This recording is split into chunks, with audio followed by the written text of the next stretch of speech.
Students, आज अपन चर्चा करेंगे electric field intensity, electric force of lines, electric dipoles moment, इसके डिफिनेशंस के बारे में और कुछ न्यूमेरिकल क्वेश्चंस लगाएंगे इनसे रिलेटेड। पिछले टॉपिक्स में हमने कवर किया था कूलम्ब्स लॉ के, और जस्ट आफ्टर हमने सुपरपोजिशंस लॉ पढ़ा था। उसके अगली टॉपिक इलेक्ट्रोस्टैटिक्स का ही है। आज आप लोग पढ़ रहे इलेक्ट्रिक फील्ड। देखिए आप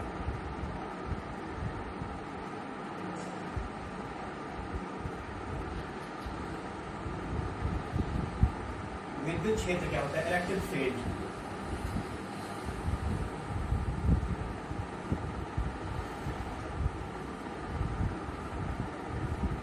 electric field, suppose that electric fields, आप मान लीजिए एक ये कोई चार्ज है Q, पॉजिटिव चार्ज है कोई सा भी चार्ज, तो इसके चारों ओर का वह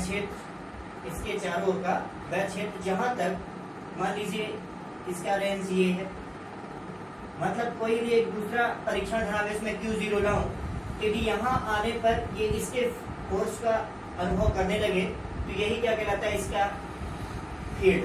मतलब आप कह सकते हो कि किसी भी चार्ज के, किसी भी आवेश के चारों ओर का वह क्षेत्र जहां तक उसके प्रभाव का अनुभव किया जा सके। अब अनुभव कौन करेगा, कोई एक अन्य दूसरा चार्ज, कोई अन्य दूसरा परीक्षण धनावेश। मतलब आप ऐसा कह सकते हो कि किसी आवेश के चारों ओर का वह क्षेत्र जहां तक कोई दूसरा अन्य धनावेश इसके बल का अनुभव कर सके। मतलब किसी आवेश के चारों ओर का वह क्षेत्र जहां तक उसके बल का अनुभव कोई दूसरा धनावेश कर सके। क्या, किसी आवेश के चारों ओर का वह क्षेत्र जहां तक उसके बल का अनुभव कोई अन्य परीक्षण धनावेश कर सके, उसको हम बोलते हैं क्या, उस क्षेत्र को इलेक्ट्रिक फील्ड। इसको हम बेसिकली ई से डिनोट करते हैं।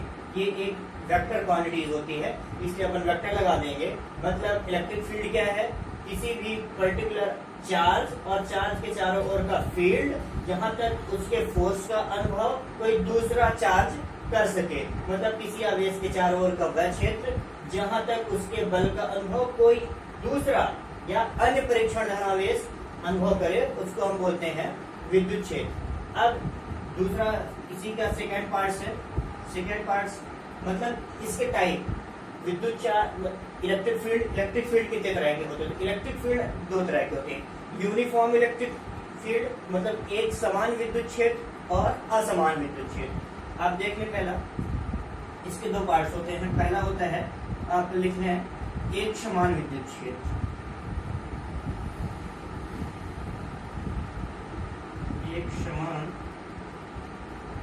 विद्युत क्षेत्र, इसी को आप बोल सकते हैं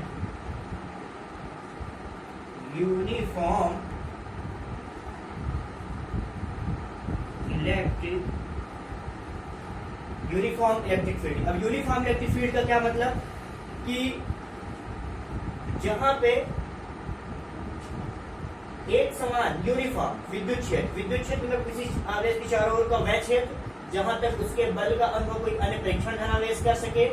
तो अब एक समान मतलब उसके प्रत्येक बिंदु पर जो इलेक्ट्रिक फील्ड है, इलेक्ट्रिक फील्ड इंटेंसिटी है, वो क्या हो, बराबर। मतलब जिसके प्रत्येक बिंदु पर विद्युत क्षेत्र की तीव्रता समान हो, उसको हम बोलते हैं एक समान विद्युत क्षेत्र को ऐसे एरो के साइन द्वारा व्यक्त करते हैं। अब इसका सेकेंड पार्ट आप हम देख लो, क्या होता है सेकेंड, असमान विद्युत क्षेत्र, नॉन यूनिफॉर्म भी कह सकते हो आप। असमान विद्युत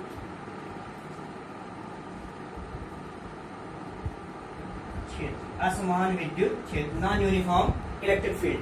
अब आप देख लो, नॉन यूनिफॉर्म इलेक्ट्रिक फील्ड मतलब क्या, जिसके प्रत्येक बिंदु पर विद्युत क्षेत्र की तीव्रता समान न हो। इसमें क्या होता है, यहाँ पे पॉइंट्स पे, चाहे आप यहाँ पे E1 देख लो, यहाँ पे देख लो, कहीं पे पॉइंट्स पे आप देख लो, इलेक्ट्रिक फील्ड इंटेंसिटी जो होगी वो सिमिलर निकल के आएगी, इक्वल निकल के आएगी। चाहे किसी पॉइंट्स पे आप suppose that Q point, P, R, S, T dot किसी पॉइंट्स आप दे दो, तो प्रत्येक पॉइंट्स का इलेक्ट्रिक फील्ड इंटेंसिटी निकालोगे तो वो क्या होगा, मतलब इक्वल निकल के आएगी। तो उसको मैं बोलूंगा यूनिफॉर्म इलेक्ट्रिक फील्ड। और जहां पे इलेक्ट्रिक फील्ड इंटेंसिटी बराबर नहीं होगी तो उनको हम ऐसा, मतलब ऐसी लाइन से भी हम व्यक्त कर सकते हैं। तो इसको हम बोलते हैं असमान, non uniform electric field. Electric field क्या, किसी आवेश के चारों ओर का वह क्षेत्र जहां तक उसके इफेक्ट का, उसके प्रभाव का अनुभव किया जा सके। कौन करेगा, कोई दूसरा अन्य परीक्षण धनावेश करेगा। क्या करेगा, वो बल का अनुभव। एक्चुअल में है क्या कि दोनों एक दूसरे पे फोर्स तो लगाते नहीं। मान लीजिए सपोज दैट एक क्यू है, दूसरा चार्ज यहाँ पे क्यू है, तो इसके कारण इसके बल पे कोई अंतर तो आने वाला नहीं। तो क्या करेगा, ये इसके फोर्स को फील करेगा, अनुभव करेगा। ऐसा नहीं कि ये इसमें कुछ अलग से अपना प्रभाव दिखाएगा, नहीं। मतलब किसी भी चार्ज पे किसी दूसरे चार्ज की उपस्थिति से कोई प्रभाव नहीं पड़ता। ये क्या करता है, इनके फोर्स को फील करता है। तो किसी आवेश के चारों ओर का वह क्षेत्र जहां तक इसके प्रभाव का अनुभव किया जा सके वो क्या कहलाएगा, विद्युत क्षेत्र। विद्युत क्षेत्र कितने प्रकार के, uniform electric field and non uniform electric field. Uniform electric field क्या होता है, जिसके प्रत्येक बिंदु पर विद्युत क्षेत्र की तीव्रता समान हो, उसको हम बोलते हैं एक समान विद्युत क्षेत्र। असमान विद्युत क्षेत्र में क्या होता है, मतलब विद्युत क्षेत्र की इंटेंसिटी है, इलेक्ट्रिक फील्ड इंटेंसिटी, वो एवरी प्लेस, सभी जगह, प्रत्येक जगह पे सिमिलर नहीं हो सकती, मतलब अलग अलग होती है। ठीक है, यदि यहाँ पे सपोज दैट 4 न्यूटन मीटर निकल गया, यहाँ पे 6 न्यूटन मीटर, मतलब अलग अलग हो, तो उसको अपन क्या बोलते हैं, नॉन यूनिफॉर्म इलेक्ट्रिक फील्ड। अब अपन चर्चा करते हैं इलेक्ट्रिक फील्ड इंटेंसिटी पे। इलेक्ट्रिक फील्ड इंटेंसिटी क्या होती है।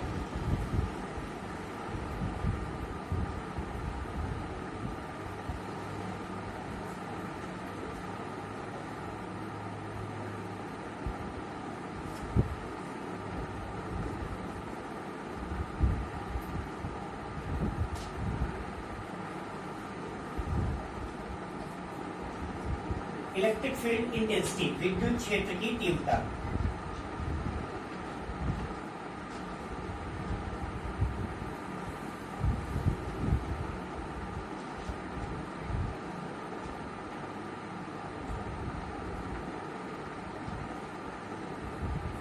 इलेक्ट्रिक फील्ड इंटेंसिटी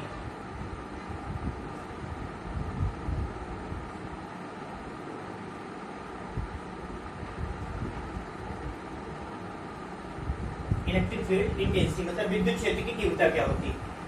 हमने क्या पढ़ा कि मान लीजिए इंटेंसिटी मतलब आप समझ सकते हो कि किसी भी सपोज दैट कि कोई चार्ज है, अभी मैंने इलेक्ट्रिक फील्ड बताया कि किसी आवेश के चारों ओर का वह क्षेत्र जहां तक इसके बल का अनुभव कोई अन्य परीक्षण धनावेश कर पाए, तो उसको हम क्या बोलते हैं, विद्युत क्षेत्र। अब ये परीक्षण धनावेश जितने बल का अनुभव करे, बल का अनुभव कर रहा है तो विद्युत क्षेत्र, और जितने बल का अनुभव कर रहा है वो कहलाती है क्या, इसकी intensity.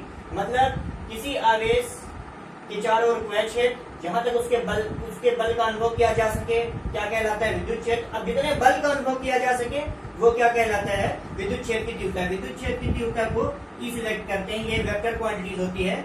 E is equal to F upon Q not. अब एक्चुअल में क्या होता है, क्यू नॉट को कोई फोर्स नहीं लगता, फोर्स फील करता है। मतलब आप इसकी लिमिट बता सकते हैं क्या, limit Q not tends to 0 F upon Q not. अब इसके लिए आप यूनिट की बात कर रहे हैं, यूनिट इसकी क्या निकल के आएगी, फोर्स मतलब न्यूटन पर कूलाम, तो न्यूटन कूलाम इनवर्स। अब यदि आप देखें इसके डायमेंशनल फार्मूले की बात करें तो डायमेंशनल फार्मूला इसका क्या निकल के आएगा, force is equal to F upon Q naught, मतलब force mLT to the power -2 upon 80। तो मैं इसको लिख सकता हूँ mLT टू द पावर -3 और a इनवर्स। ये इसका क्या निकल के आएगा, इसका डायमेंशनल फार्मूला निकल के आएगा। अब मान लीजिए हमें कहा जाए, एक न्यूमेरिकल क्वेश्चन हम देख लेते हैं कि एक चार्ज जो है, एक आवेश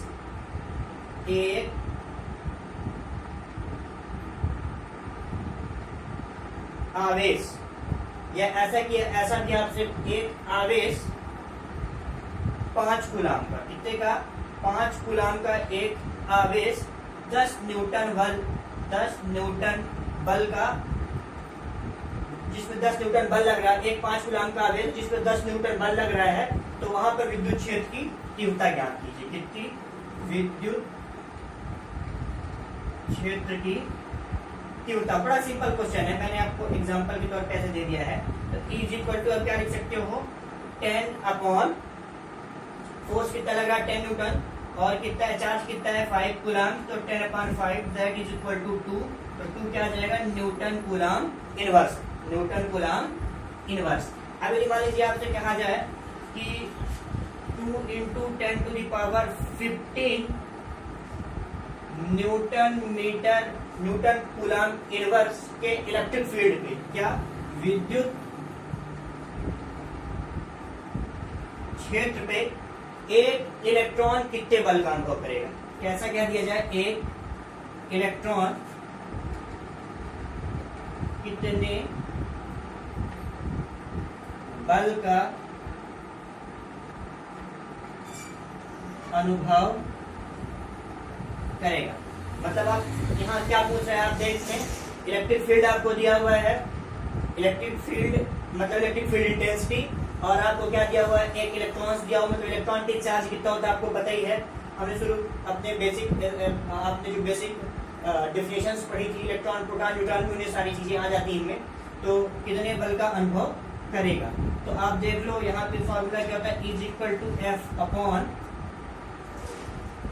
अपॉन क्यू नॉट।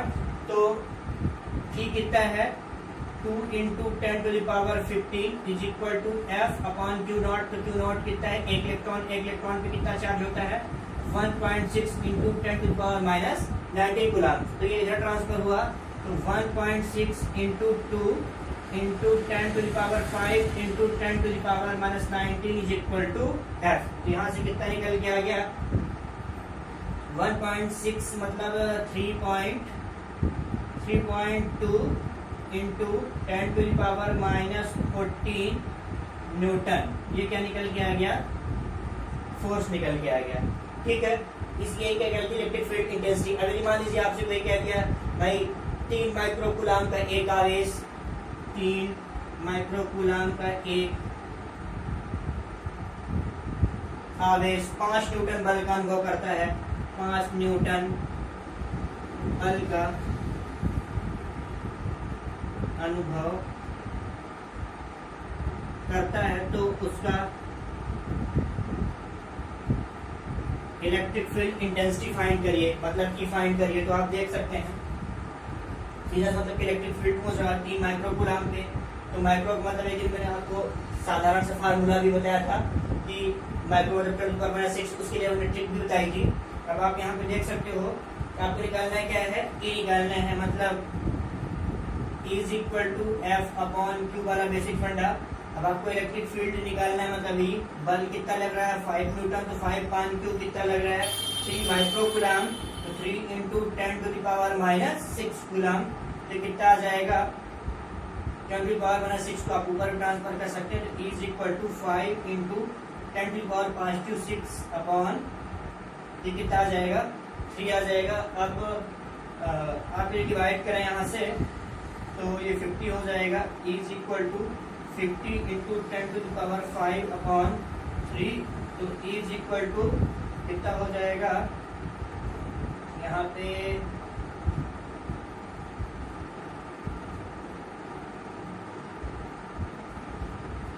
ये 16 टाइम जाएगा, पॉइंट बचेगा, तो कितना हो जाएगा 15 डिवाइड बाई 3, तो ये कितना हो जाएगा 3 1 जा 3 2 0 3 6 जा 18 2.0, कितना हो जाएगा 3 6 जा 6 टाइम जाएगा, तो लगभग कितना हो जाएगा 16.66 into 10 to the power 5 newton coulomb inverse. ये इसकी क्या गई electric field intensity. Basic example मैंने आपको बता दिया। अब हम पढ़ेंगे क्या, electric field intensity due to a point charge, मतलब किसी बिंदु आवेश के कारण विद्युत क्षेत्र की तीव्रता होती है, वो क्या होती है।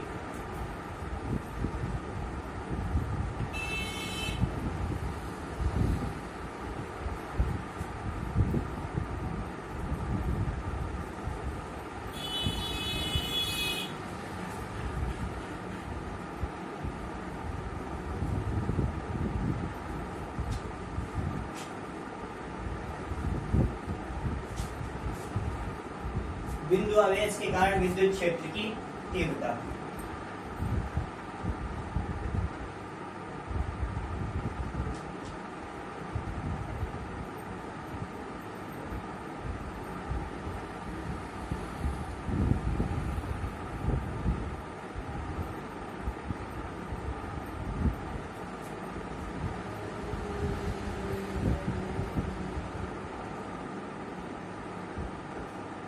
Electric field intensity due to a point charge, मतलब बिंदु आवेश के कारण विद्युत क्षेत्र की तीव्रता क्या होती है। अब आप देख लो, मान लीजिए बिंदु आवेश के कारण, तो मैंने मान लिया कि यहाँ पे एक कोई पॉइंट वो है, यहाँ पे प्लस टू आवेश स्थित है, इससे स्मॉल r दूरी पर एक बिंदु P है जहाँ पे हमें विद्युत बल मतलब इलेक्ट्रिक फोर्स या हमें ई फाइंड करना है, विद्युत क्षेत्र की तीव्रता निकालनी है। क्या निकालना है, एक बिंदु है, एक दूसरा चार्ज मैंने क्यों मान लिया, ठीक है, एक बिंदु O है, इसे स्मॉल r दूरी पर एक बिंदु P है जहां पे इलेक्ट्रिक फील्ड की इंटेंसिटी फाइंड करनी है। बिंदु आवेश का मुझे निकालना है, ठीक है, ये पॉइंट चार्जेस है Q और Q नॉट के टर्म्स पे मैं इसको यूज कर सकता हूँ, ठीक है। अब आप देख ले तो दो चार्जों के मिड में जो लगने वाला जो फोर्स होता है, दो चार्ज के मिड में जो लगने वाला फोर्स होता है अकॉर्डिंग टू कूलम्ब्स लॉ, तो हम लिख सकते हैं क्या, we can write F is equal to 1 upon 4 pi epsilon not Q not upon R square unit vector R। Now equation number first.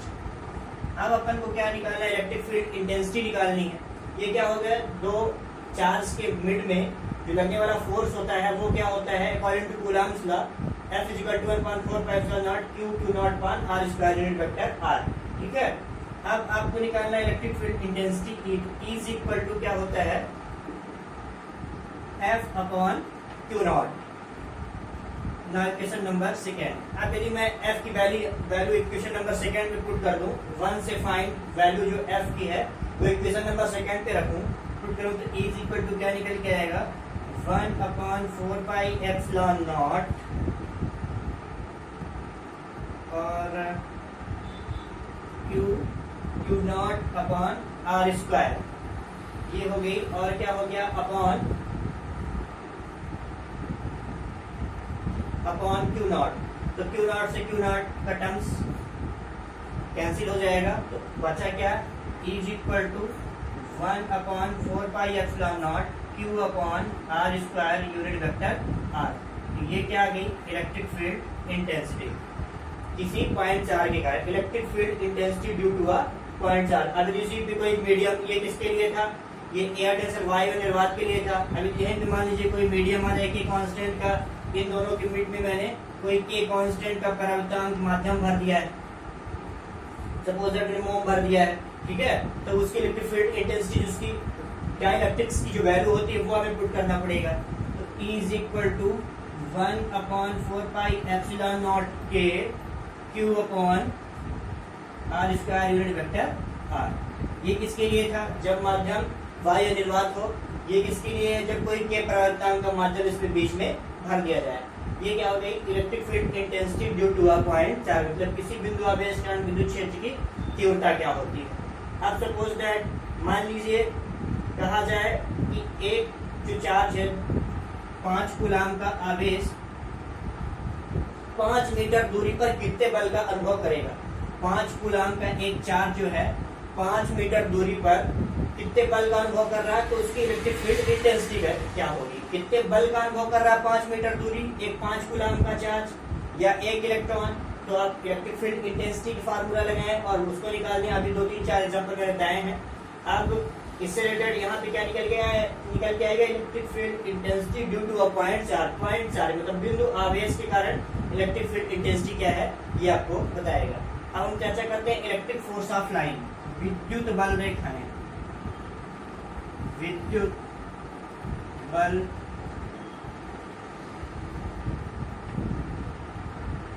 Electric force of line, विद्युत बल रेखाएं। विद्युत बल रेखाएं क्या होती हैं कि विद्युत क्षेत्र में सपोज दैट मान लीजिए ये इलेक्ट्रिक फील्ड है अपना, तो इलेक्ट्रिक फील्ड मतलब विद्युत क्षेत्र में खींची गई वह काल्पनिक वक्र जिस पे एकांक धनावेश आसानी से गमन कर पाए, मतलब एकांक धनावेश गमन कर पाए। तो आप क्या बोलेंगे कि विद्युत बल रेखाएं विद्युत क्षेत्र में खींची गई वह काल्पनिक वक्र है जिस पे एकांक धनावेश स्वतंत्रतापूर्वक गमन कर पाए। अब इनकी प्रॉपर्टीज क्या होती है विद्युत बल रेखाएं, ये क्या करती, मान लीजिए पॉजिटिव चार्ज है, ये निगेटिव चार्ज है, तो हमेशा पॉजिटिव से चल के निगेटिव की ओर जाती हैं, मतलब धनावेश से चल के ऋणावेश में प्रारंभ होती हैं। दूसरी बात, ये एक दूसरे को कभी इंटरसेक्शन नहीं करती, मतलब एक ये निकल के आई तो यहाँ से एक नहीं जाएगी, मतलब ये एक दूसरे को प्रतिच्छेद नहीं करेंगी। चालक के अंदर विद्युत बल जो चालक के अंदर है वो विद्युत क्षेत्र क्या होता है, इनका शून्य होता है, एक दूसरे को कभी इंटरसेक्ट नहीं करती हैं, पॉजिटिव से निगेटिव की ओर जाती है। ये इनकी क्या होती है, प्रॉपर्टीज होती है।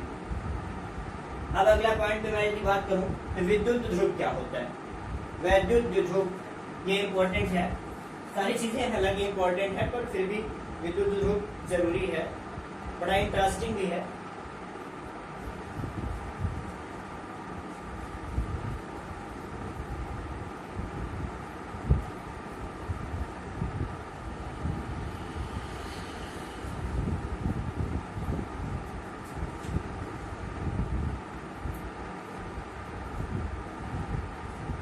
वैद्युत ध्रुव क्या होता है, इलेक्ट्रिक डाइपोल,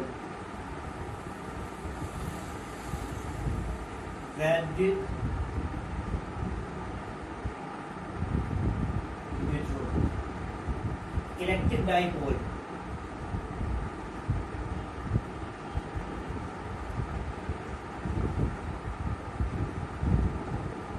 वैद्युत ध्रुव, वैद्युत ध्रुव क्या होता है कि जब दो विजातीय आवेश, सपोज दैट ये पॉजिटिव ये निगेटिव एक दूसरे से अल्प दूरी पर स्थित हो, मतलब दो विपरीत प्रकार के आवेश एक दूसरे से अल्प दूरी पर स्थित हो, तब इस निकाय को, इस पूरे सिस्टम को हम क्या बोलते हैं, इलेक्ट्रिक डाइपोल, विद्युत ध्रुव। क्या, दो विपरीत आवेश पॉजिटिव निगेटिव हमने लिया, दो विपरीत आवेश क्या करेंगे, जब दो विपरीत आवेश एक दूसरे से अल्प दूरी पर स्थित हो तब इस प्रकार के निकाय को, इस पूरे सिस्टम को हम क्या बोलते हैं, विद्युत ध्रुव आघूर्ण। ठीक है, विद्युत ध्रुव आघूर्ण क्या है कि जब दो विपरीत प्रकार के आवेश एक दूसरे से अल्प दूरी पर स्थित हो तब इसको हम क्या बोलते हैं, ध्रुव आघूर्ण। इसी प्रकार चतुर्थ ध्रुव भी होता है, इसमें भी क्या होता है, जब दो क्या हो जाए, दो विपरीत प्रकार के आवेश एक दूसरे से अल्प दूरी पर स्थित हो तो उसको हम क्या बोलते हैं, चतुर्थ ध्रुव।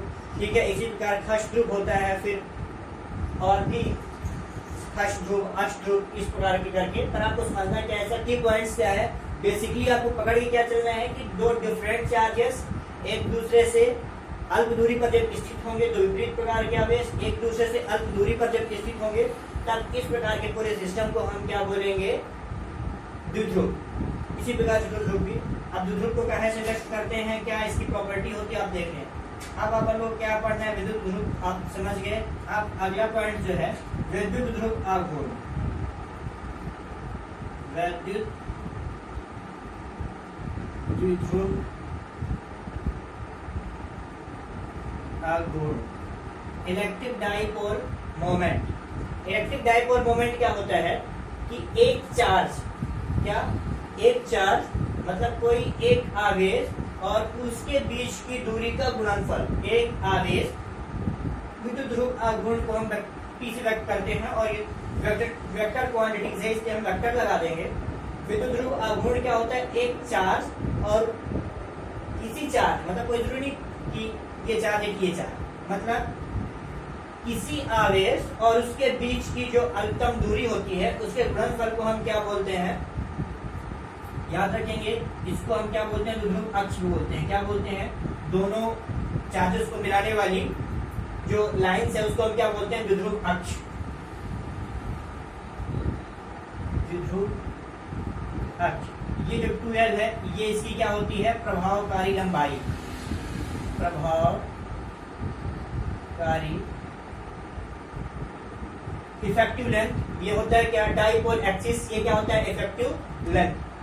मतलब इन दोनों की जो मिलाने वाली रेखा है वो क्या कहलाती है, ध्रुव अक्ष, और इन दोनों के बीच की दूरी है वो क्या कहलाती है, प्रभावकारी लंबाई। तो हम ऐसा बोले कोई चार्ज, अब विद्युत आघूर्ण क्या होता है, उसको वेक्टर पी से व्यक्त करते हैं, सदिश राशि है कि एक चार्ज मतलब q और उनके बीच की जो डिस्टेंस होती है दूरी डिस्टेंस मतलब क्या, 2l, इन दोनों के गुणनफल को हम क्या बोलते हैं, वैद्युत ध्रुव आघूर्ण, अर्थात vector p is equal to 2ql, vector p is equal to 2ql।